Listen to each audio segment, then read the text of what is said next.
My name is Chris. Today I'm going to be showing you the basics of lacrosse, maybe a little bit extra if you're lucky.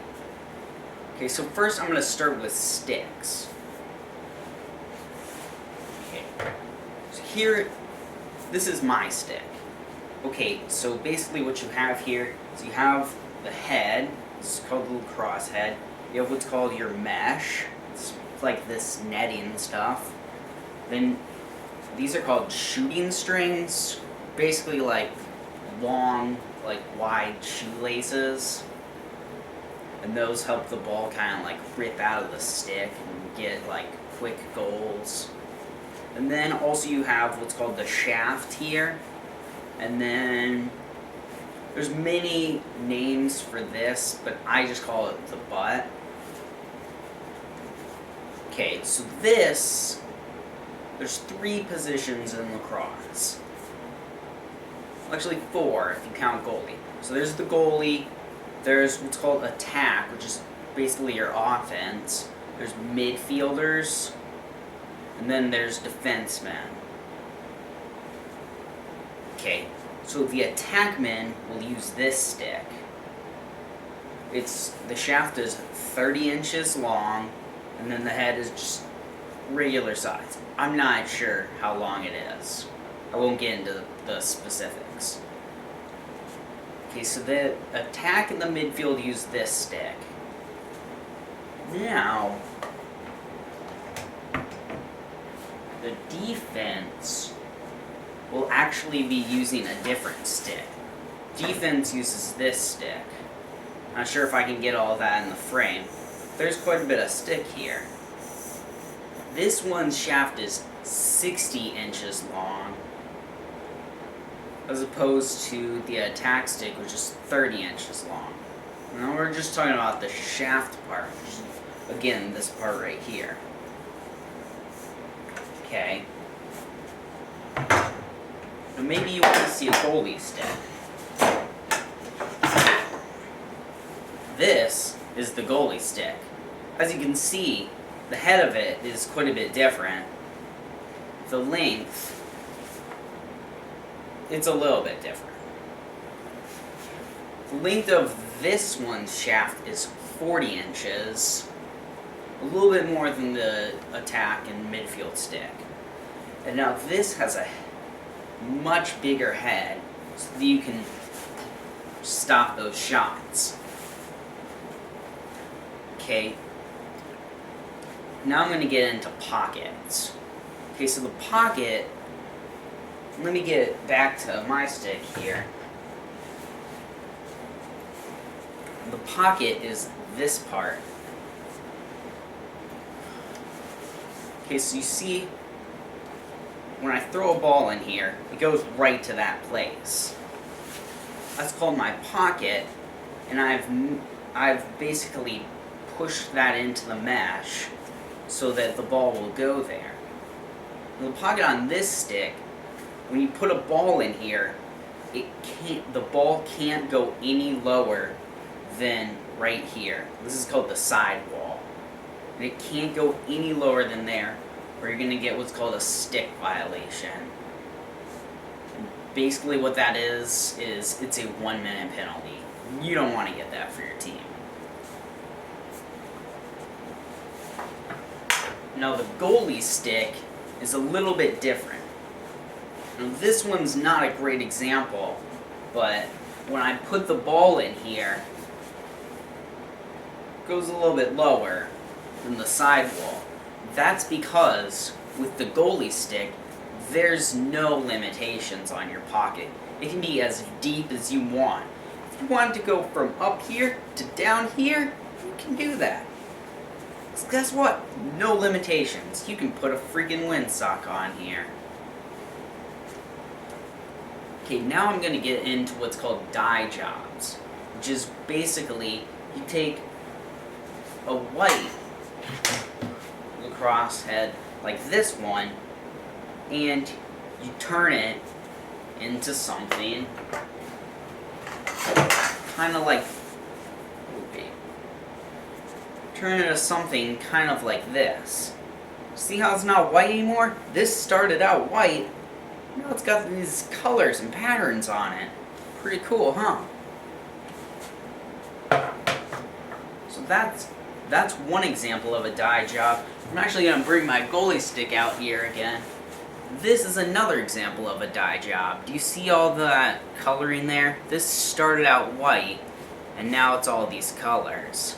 You can even put logos in here. See that right there? That wasn't there to start, but now it's here. The way that you put in logos is by putting tape on that place before you dye it. Here, I'll show you a couple more dye jobs.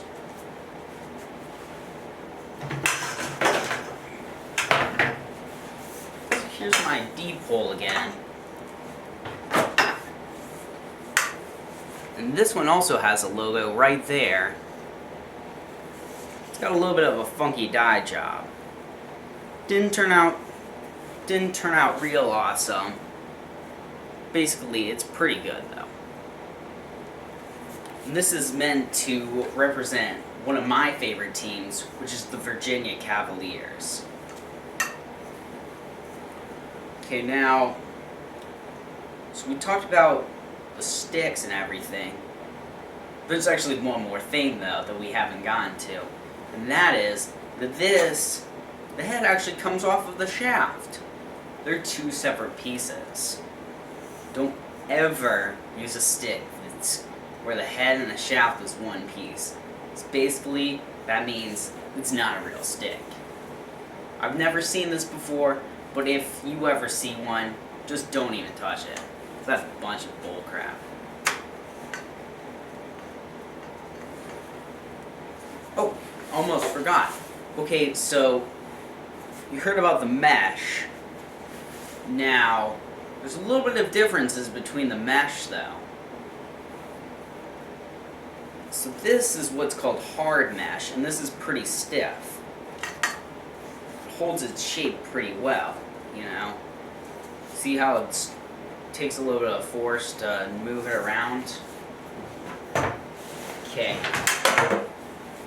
Now this is what's called soft mesh. It's nice and soft. Actually, if I push it up like this and I go like that, it comes right back out. Right back out. Because this is nice and soft. Now, the benefits of soft mesh are that when you're catching the ball, you want to have a little bit of cushion behind it, and that soft mesh is going to provide a little extra cushion because it's nice and soft. It's flexible and soft. It gives a little bit more than the hard mesh does. Now, the benefits of hard mesh are, with hard mesh, you're going to have a little more rip, which means the ball basically snaps out of your stick a little bit quicker than with soft mesh. And now you can kind of make up for that with shooting strings on your soft mesh.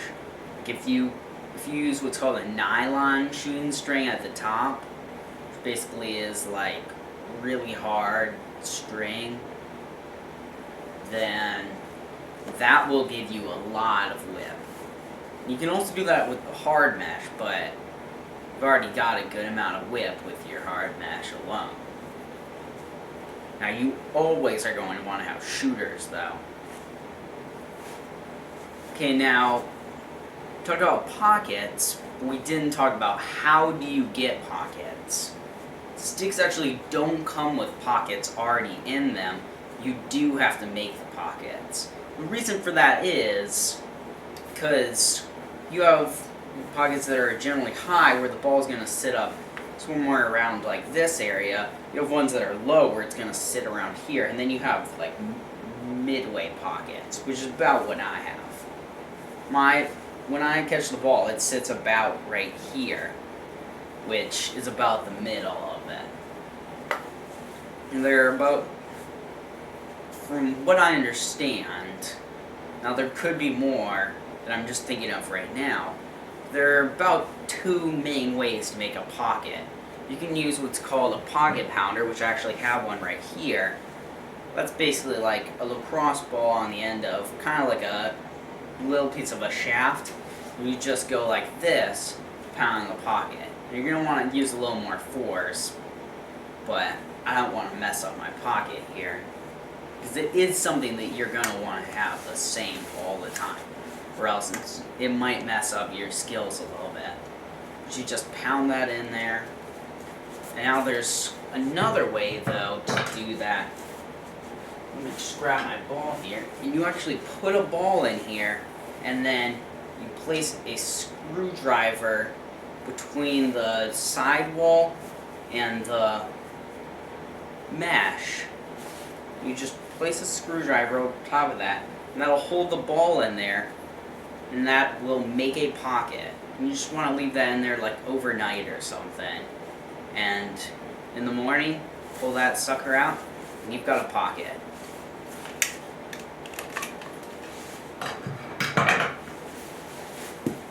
Okay, so now all of the shafts that you've seen so far have been made out of metal. I've shown you a little bit different metals. Like this one is a combination of scandium and titanium, and that D-pole is made out of just plain old alloy.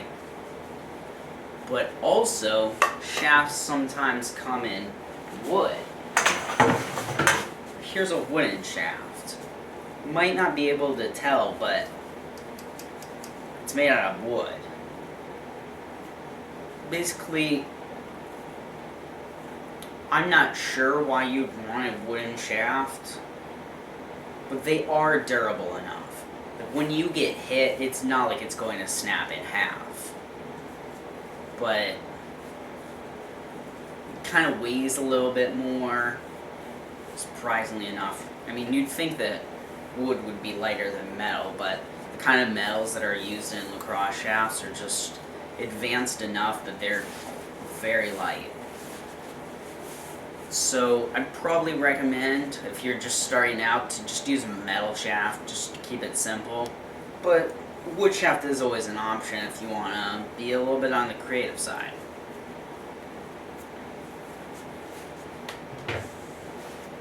So now I'm going to talk about where what positions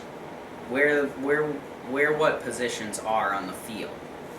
So basically, down here you have your goalie, and then about right here, or right here, I mean, you have your midfielders, and then here's your defense. Almost forgot. This is your attackman right here. That's where they're going to stand. It's what's called the restraining line. And they have to stand behind that when the midfielder's facing off right here, which is called the midfield line. Obvious. And then there's also another restraining line down here where the defenders stand behind when they're facing off. Now, defenders and attackmen can only go up to the midfield line. Once the face-off is over, then they can go all the way up to the midfield line, but they can't go past it. Midfielders, however, can go all over the field, everywhere. Okay, so I can't really think of any other information that you would need, so I'm going to leave you with that.